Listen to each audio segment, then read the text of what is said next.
I counted every stab. 1, 2, 3. I couldn't stop. 27, 28, 29. Blood covered my arms up to my elbows. 73, 74. His screams were just gurgles now. 120, 121. And I kept going. 127. That's when I stopped. Not because I wanted to, but because there was nothing left to stab. The knife slipped from my hand and fell into the expanding red puddle on the kitchen floor. Art Peterson, my dad's best friend, the man I'd known since birth, my sister's godfather, lay shattered before me, and I felt nothing. No guilt, no fear, no regret, just emptiness. Do you know what it feels like to kill the monster who destroyed your family while everyone else slept peacefully in their beds? Do you know what it's like to carry such a disgusting secret that it rots you from the inside until you have no other choice but to stain your hands with blood? My name is Darius. I'm 16 years old. I live in Atlanta, in a quiet neighborhood where everyone greets each other and no one imagines the atrocities that can happen behind closed doors. I'm a junior in high school at a private school. I'm good at math. I play basketball on weekends. I have friends. I had a girlfriend. A normal life, or so it seemed. My family wasn't anything out of the ordinary either. My dad, Marcus, is a commercial pilot. He travels a lot. Sometimes he's gone for a whole week. My mom, Simone, is a bank manager. She leaves early, gets home late, always stressed, always busy. And then there's Nia, my younger sister, 12 years old, big eyes, long hair, a shy smile, or at least that's how she was before everything went to hell. Arthur Peterson was practically part of our family. Dad and he had been friends since high school. They grew up together, went to college together, supported each other through everything. When I was born, Arthur was the first person to hold me after my grandparents. When Nia was born, he was her godfather. He had keys to our house. He came whenever he wanted. He stayed for dinner. He slept in the guest room when my parents worked late. He was Uncle Art, who took us for ice cream, who helped us with our homework, who never missed birthdays and Christmases. My dad said Arthur was more than a brother. My mom adored him like family. And we trusted him. But there are things you don't see until it's too late. Signals you ignore because your brain can't process that someone so close could be capable of something so sick. Now, looking back, the signs were there. They were always there, but none of us wanted to see them. Or maybe we didn't know how to see them. I don't know which is worse. Everything started to change about a year and a half ago. Nia was a happy child. She loved ballet. She painted all the time. She was one of those kids who sings in the shower and hugs everyone. But from one moment to the next, everything changed. She quit ballet without explanation. She said she didn't like it anymore. She stopped painting. Her notebooks remained blank. She stopped singing. The house became silent. At first, my parents thought these were normal changes for her age. You know, puberty and all that. But I knew her. I knew something wasn't right. She started locking herself in her room. She stopped eating. My mom would scold her because she barely touched the food at the table. Nia would say she wasn't hungry, that her stomach hurt, any excuse. She lost about 18 pounds in 3 months. She looked gaunt, with deep dark circles under her eyes, pale skin. My parents took her to the doctor. They ran tests. Everything came back normal. The doctor said it was probably school stress. They prescribed vitamins. Nothing changed. Then came the nightmares. I'd hear her scream at night, muffled screams, as if she was trying to call for help but couldn't get the sound out. I'd run to her room and find her sweating, trembling, crying. I'd ask her what she was dreaming about. She never answered. She'd just say she didn't remember and ask me to leave. One night I found her in the bathroom at 3 a.m. She was sitting on the floor, hugging her knees, rocking back and forth. Her gaze was lost. I spoke to her, and she didn't respond. It was as if she didn't see me. I got so scared I woke my mom. Simone rushed in, hugged her, asked what was wrong. Nia snapped out of it and just said she'd gone to the bathroom and felt dizzy. My mom believed her. I didn't. Things got worse when I found the marks on her arms. It was by accident. I went into her room to borrow a marker and saw her changing her shirt. She had red lines on her forearms, cuts, fresh, some already scarring. I froze. She saw me looking at her and quickly put on a jacket. I asked her what it was. She yelled at me to get out, that it wasn't my business, to leave her alone. I tried to talk to her. She locked herself in. I went to my mom. Simone was on a work video call. I told her I needed to talk to her, that it was urgent. She told me to wait, that she was busy. I waited 2 hours. When she finished, she was so tired she just wanted to sleep. I told her about the cuts. She sighed as if it were just another annoyance on her list. She said she'd talk to Nia tomorrow. She didn't. She forgot, or maybe she didn't want to deal with it. Then the suicide attempt started. The first was with pills. She took the whole bottle of my mom's antidepressants. I found her unconscious in her room when I got home from school. I called an ambulance. They pumped her stomach. She was in the hospital for 2 days. My parents cried, hugged her, asked her why she did it. Nia just cried without saying anything. They took her to a psychologist. She went to 3 sessions and didn't go back. She said it didn't help, that the doctor didn't understand her. My parents didn't insist. A month later she cut her wrists badly, because she didn't know how to do it, but the intention was there. I found her again. More ambulance, more hospital, more tears, more unanswered questions. The third attempt was with a rope in her closet. I walked in just in time. She was standing on a chair with the rope around her neck. I lunged at her, pulled her down, cut the rope. We fell to the floor together. She was crying hysterically. She screamed for me to let her die, that she didn't want to be here, that everything hurt too much. I hugged her while she screamed. I asked her again and again what was wrong, who hurt her, what was happening. She didn't answer, just cried. My parents panicked. Simone started taking antidepressants herself. Marcus became more distant, more absent. He spent more time on trips than at home. And Arthur was always there, always comforting, always helping, always being the pillar. Every time something happened with Nia, he'd show up with food, with words of encouragement, with his damn understanding smile. He'd say things like, "Teenagers go through these phases. It's normal for them to seek attention. You have to be patient with her." And we all believed him. We all trusted him. He was Uncle Art. How could we doubt him? I started sleeping with a knife under my pillow. I didn't know why. It was a feeling.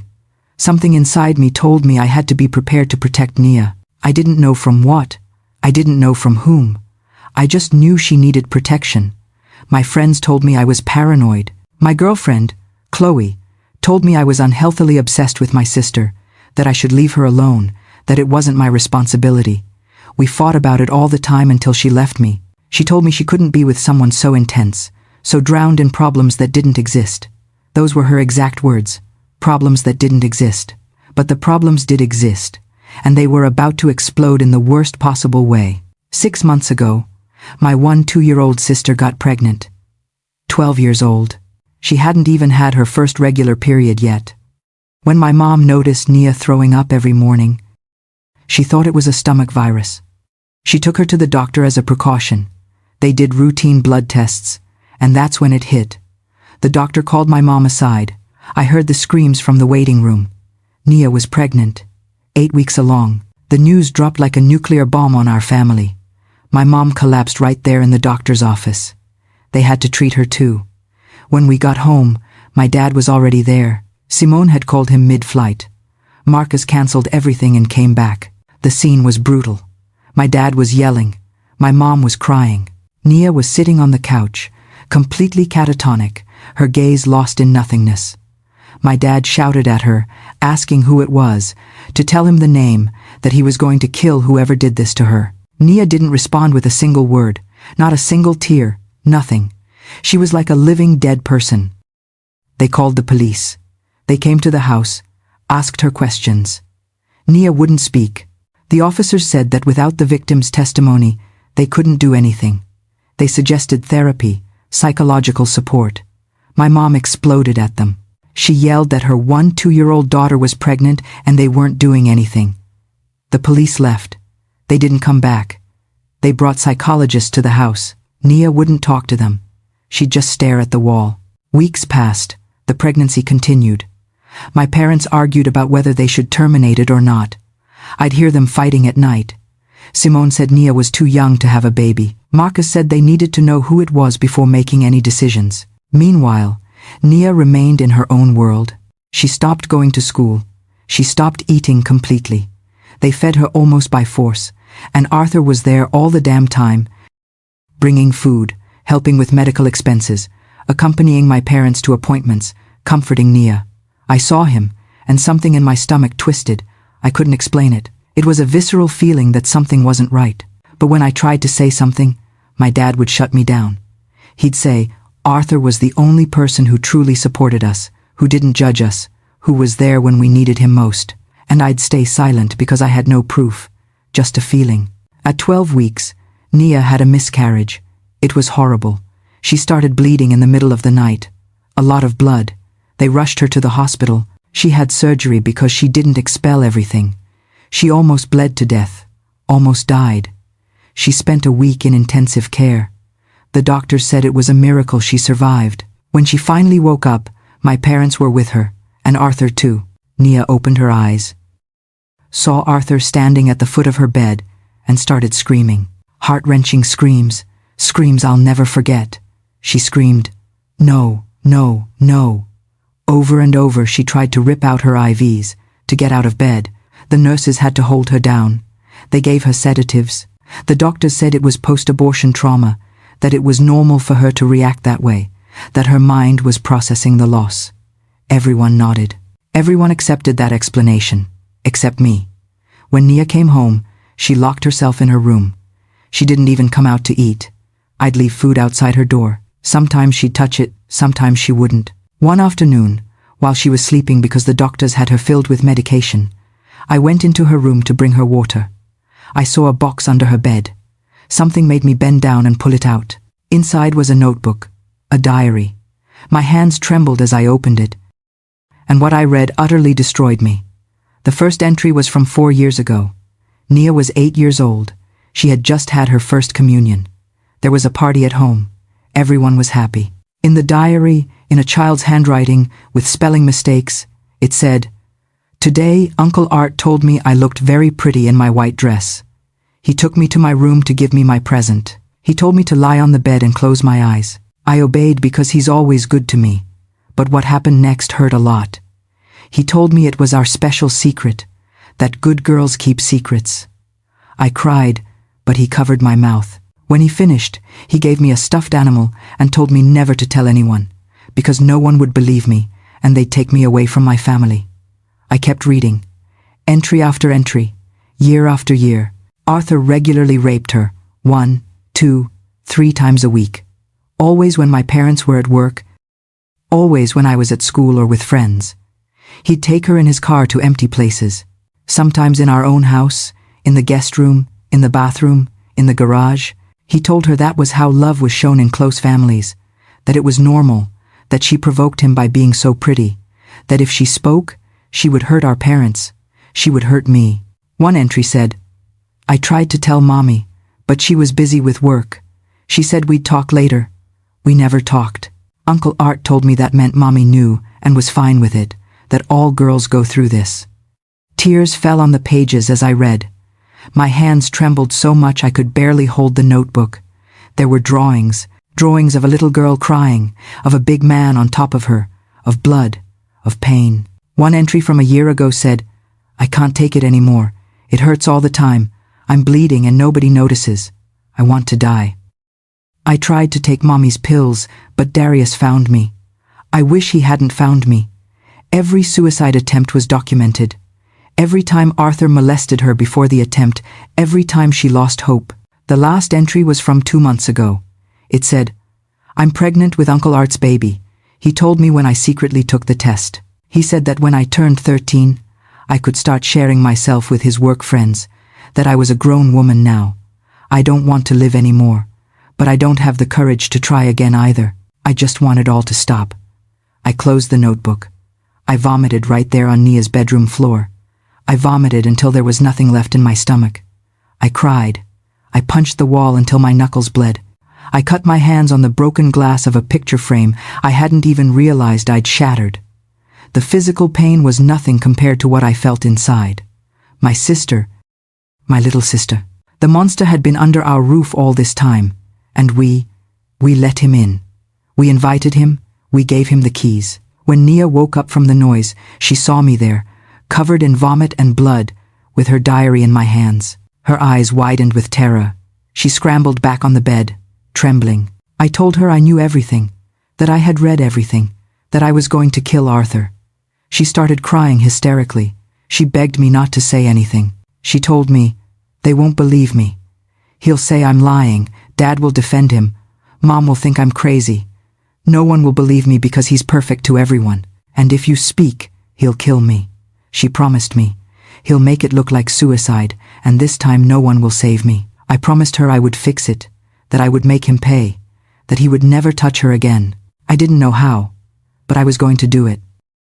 The next day I went to the district attorney's office. I only showed the diary to a prosecutor. She read it.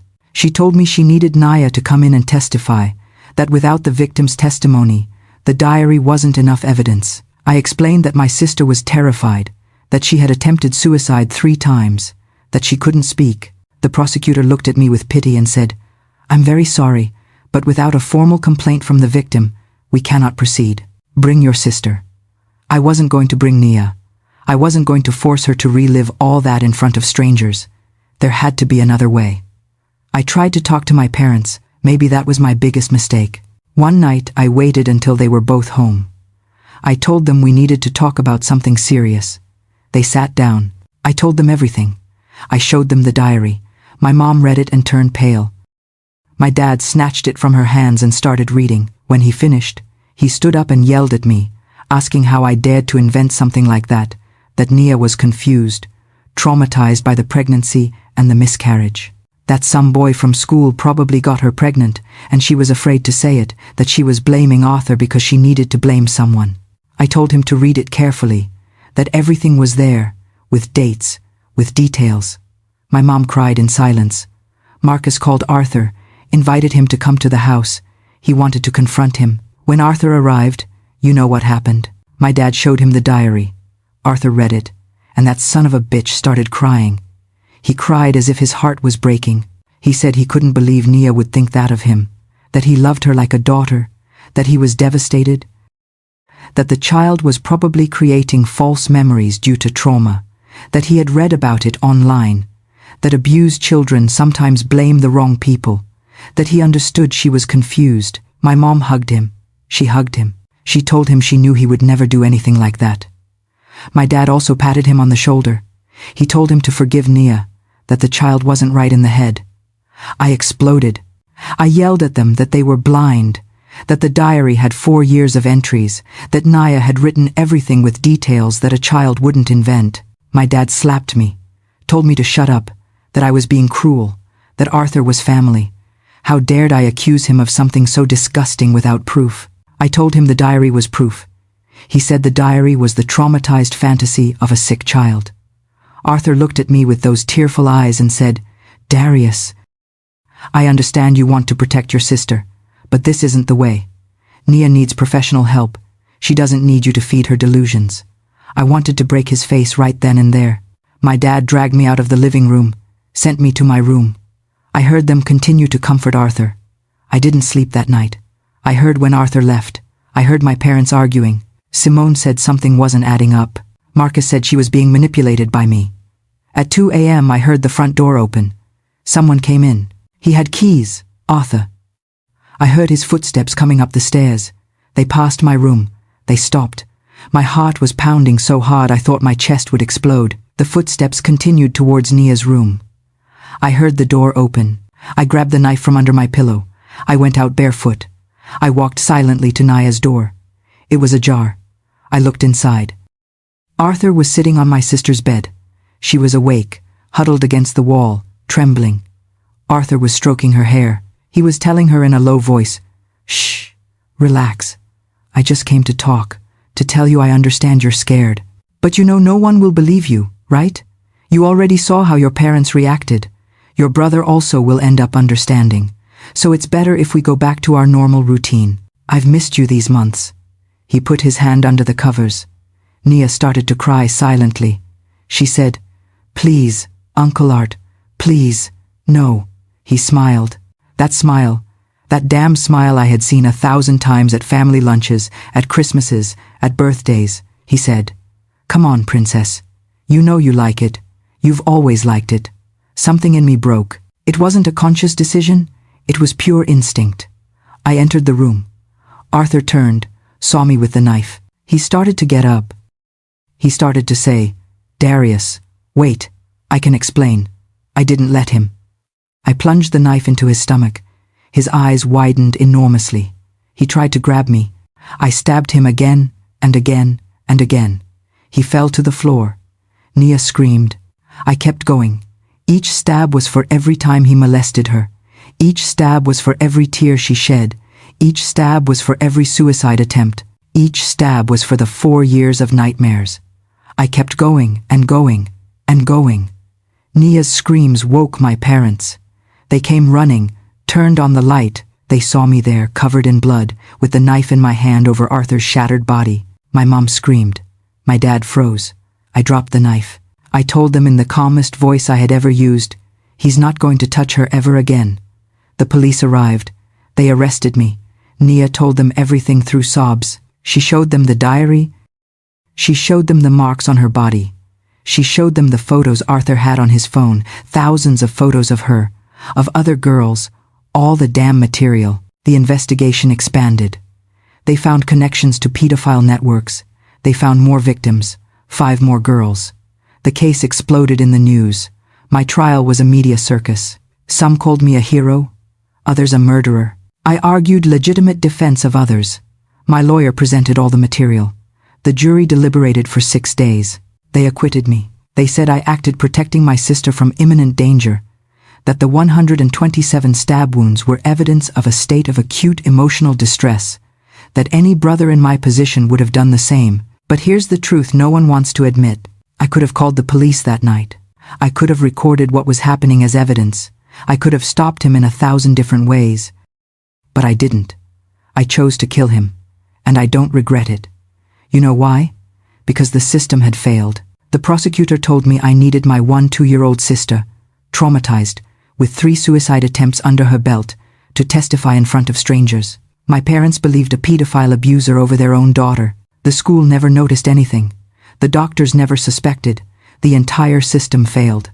And when the system fails, someone has to do what needs to be done. Some people tell me I went too far, that 127 stab wounds is excessive, that 10 would have been enough to kill him.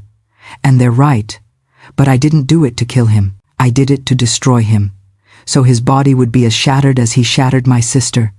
So he would feel even a fraction of the pain she felt for 4 years. And if I could go back, I would do it again. Every damn stab. Now I live with that. Nia is in intensive therapy. She's doing better. She still has nightmares, but she doesn't cut herself anymore. She doesn't try to commit suicide anymore. My parents divorced. My mom couldn't forgive herself for not seeing the signs. My dad couldn't forgive himself for defending him. I finished high school at home. I don't have friends. People look at me strangely on the street. Some with admiration, others with fear. I don't care. Hey, if you made it this far, like the video. I know it's a lot to ask after telling you such a heavy story, but it really helps a lot. And if you're not subscribed, subscribe by hitting the red button that says subscribe. Every day, we upload real stories of teenagers who have gone through brutal things, things the world doesn't want to see, but that happen. And what's coming now? What's coming will chill you to the bone.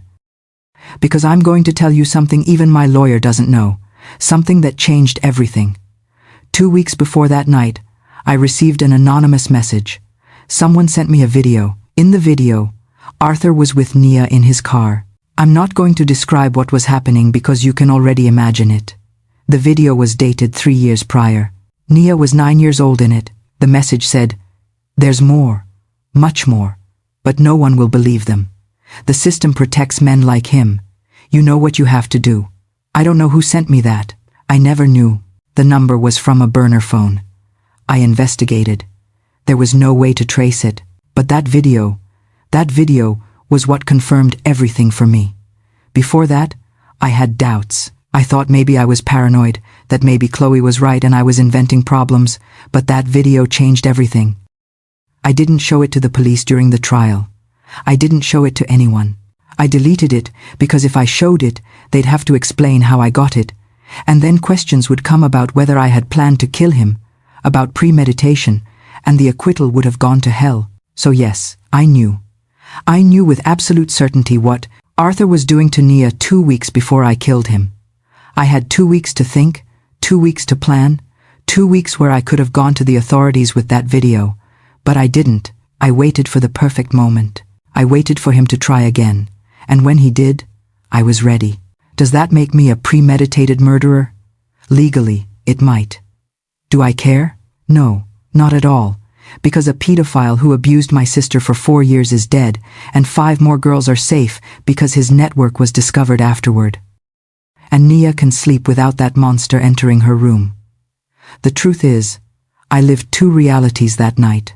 The reality, I told the jury, a protective brother who acted instinctively when he saw his sister in danger, and the true reality, a brother who patiently waited for the perfect opportunity to execute his sister's abuser in the most brutal way possible.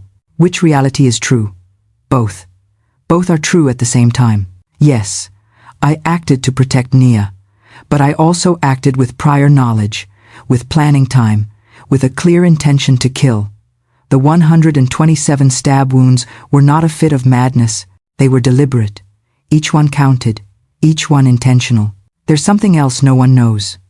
When I found Nia's diary, I also found something else in that box. Photos. Photos that Arthur had taken.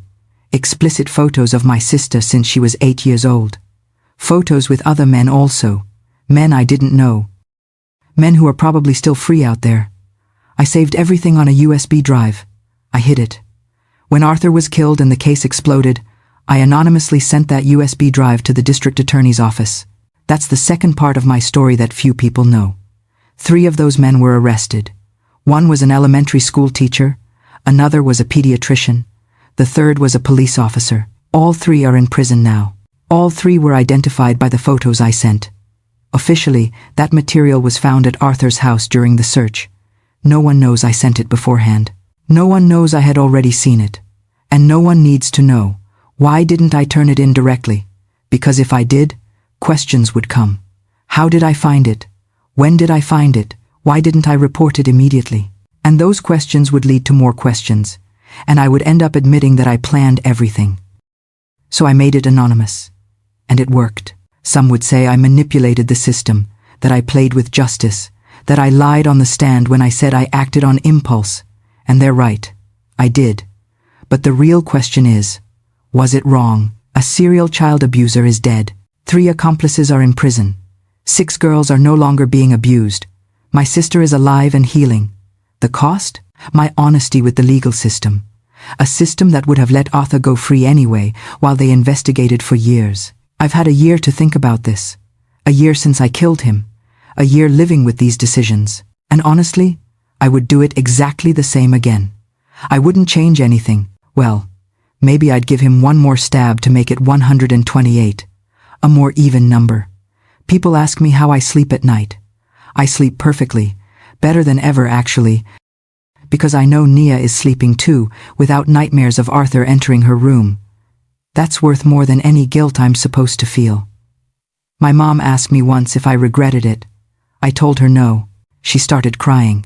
She told me it scared her, that she was worried about what I had become. I replied, I became the brother Nia needed when no one else was there for her. She didn't speak to me for 3 months after that. Now we talk sometimes. Our relationship will never be the same. But that's okay. Some things can't be repaired. They can only be accepted. Nia and I have a strange relationship now. She thanks me.